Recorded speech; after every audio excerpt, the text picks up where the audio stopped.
What's up, everyone? For the past little while, I've been updating my evolution simulation with some exciting new features, like additional creatures and visual enhancements. Let's dive in and see how it's coming along.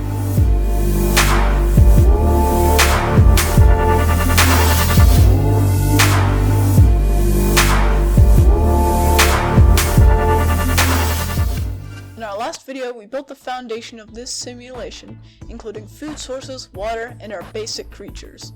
If you haven't checked it out yet, I highly recommend it.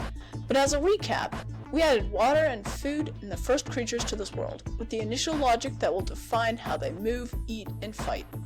But recently, I've been focusing on some major improvements. Previously, we left things looking like this.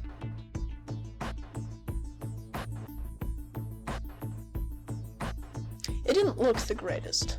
So I started with visual updates first and foremost, like adding more fauna, which means plant life in the environment, greater variety to the bushes and other elements, like some mating VFX, that's visual effects.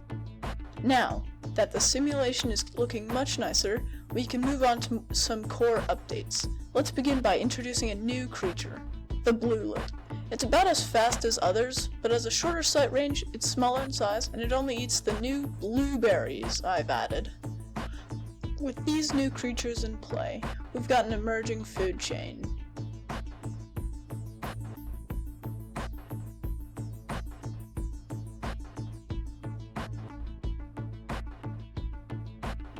Let's run the simulation and see what unfolds.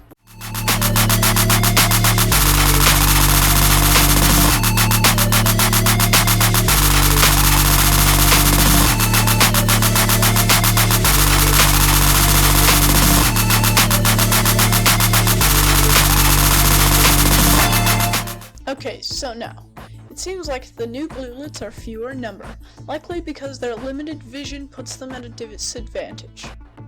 Let's see what happens if we introduce a predator into the mix. This predator will be faster and deal more damage, though it won't see as far. It'll prey on both the Cubelets, our basic cube-shaped creatures from the last video, and the Bluelets, making it the new apex predator, the top of the food chain with no natural enemies. Okay, let's see how this plays out.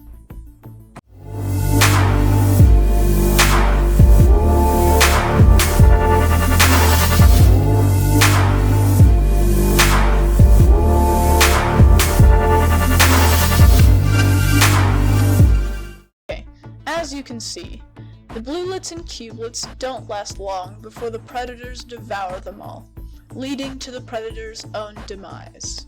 Alright, I've created a new creature called the Hexlet.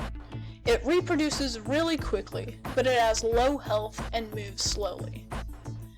Let's test this against the predators to see if it helps establish a stable ecosystem.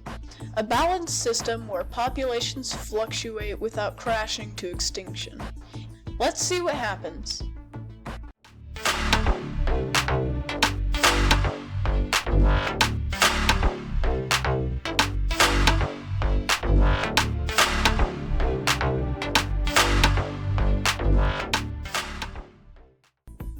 Okay, so as you can observe, a period of relative peace at first, followed by a rapid explosion in Hexlet numbers, which then triggers a predator boom that consumes them all, ultimately leading to the predators dying out too. Still no stable ecosystem. Let's introduce another creature, the Catlet. A cat-like predator, it'll feed on the Hexlets. Let's see what happens.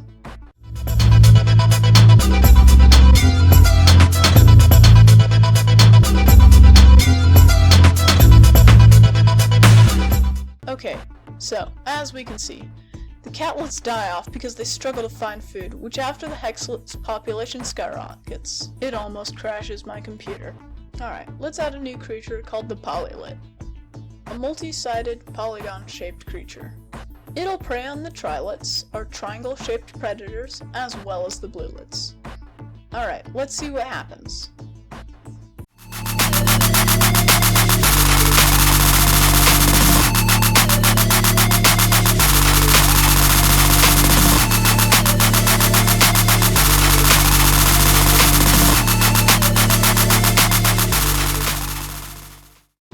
Okay, so as we can see, all the creatures' populations steadily decline until they all go extinct. It appears that disrupting the base of the food chain caused a cascade that doomed the entire system. Alright, it's time for the final simulation. Let's add a new creature called the Chungus.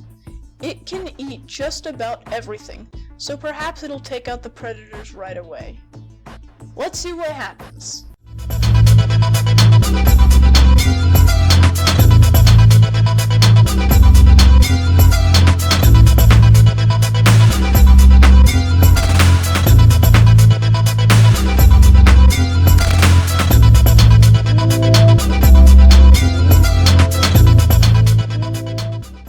Okay, as we can see, the predators' numbers never really take off because they're getting eaten immediately.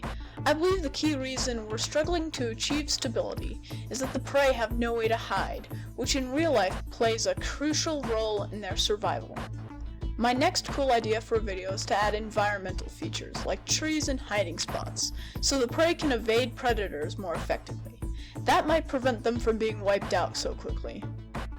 I hope you enjoyed this video. I certainly had a blast making it. If you like this kind of content, I'd appreciate it if you consider liking, subscribing, and leaving a comment with any ideas you have. That's all for now. See you later!